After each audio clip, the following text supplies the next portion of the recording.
Happy Easter, Class 4Y. Today, Mrs. Kennedy is going to read a special book called The Fib by George Layton. And she's going to read the balaclava story. And a balaclava is kind of like a hat, isn't it, Mum? Yeah, and it covers your head, but it sort of leaves your eyes and your nose free, so it keeps you very warm. Okay, right. I'm only doing a bit of it today, and then I'll do the rest for Wednesday and the rest for Friday. The balaclava story. Tony and Barry both had one. I reckon half the kids in our class had one, but I didn't. My mum wouldn't even listen to me. You're not having a balaclava. What do you want a balaclava for in the middle of summer? I must have told her about 10 times why I wanted a balaclava. I want one so I can join the balaclava boys. Go and wash your hands for tea and don't be so silly. She turned away from me to lay the table, so I put the curse of the middle finger on her. This was pointing both your middle fingers at somebody when they weren't looking. Tony had started it when Miss Taylor gave him 100 lines for flicking paper pellets at Jennifer Greenwood. He had to write out 100 times, "I must not fire missiles because it is dangerous and liable to damage someone's eye." Tony tried to tell Miss Taylor that he hadn't fired a missile. He just flicked a paper pellet, but she threw a piece of chalk at him and told him to shut up. "Don't just stand there, wash your hands. I've told you I can't." "Yes, I know, but I thought you might want to go goose-gogging." "Well, I would, but I can't." I wondered if Barry would be going as well. Is Barry going, with the balaclava boys and all? Course he is. Oh, blooming balaclavas. I wish they'd never been invented. Why won't your mum get you one? I don't know. She says it's daft wearing a balaclava in the middle of summer.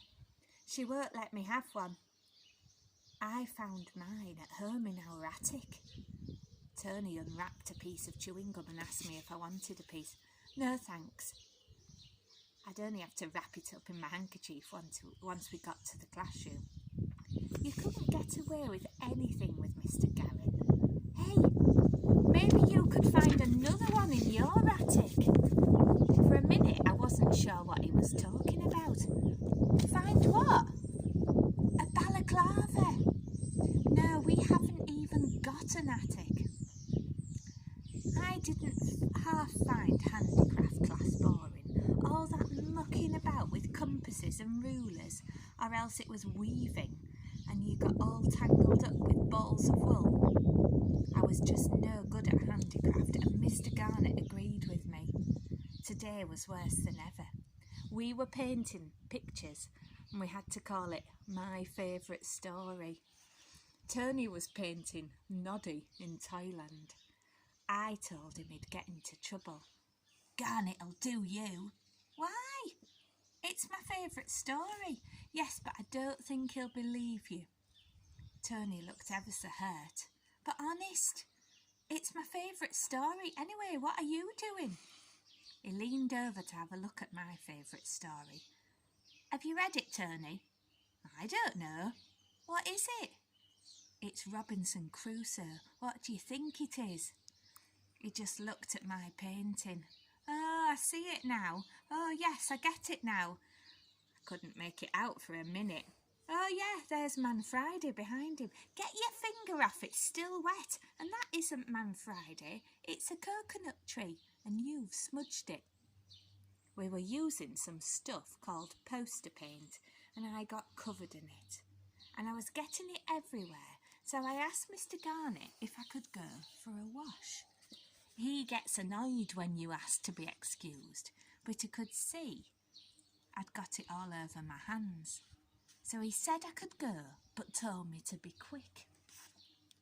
The wash basins were in the boys' cloakroom, just outside the main hall. I got most of the paint off, and as I was drying my hands, that's when it happened. don't know what came over me. As soon as I saw that balaclava lying there on the floor, I decided to pinch it. I couldn't help it. I just knew that this was my only chance. I've never pinched anything before.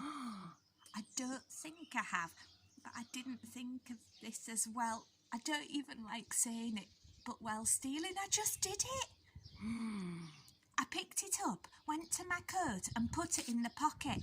At least I tried to put it in the pocket, but it bulged out, so I pushed it down the inside of my sleeve. My head was throbbing, and even though I'd just dried my hands, they were all wet from sweating. If only I'd thought a bit first, but it happened so quickly. I went back to the classroom, and as I was going in, I began to realise what I'd done.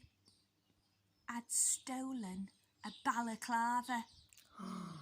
I didn't even know whose it was, but as I stood in the doorway, I couldn't believe I'd done it. If only I could go back. In fact, I thought I would, but then Mr. Garnett told me to hurry up and sit down. As I was going back to my desk, I felt as if all the lads knew what I'd done. How could they? Maybe someone had seen me. No. Yes. How could they? They would. Of course they couldn't. No, of course not. What if they did, though? Dun dun dun. Oh, heck.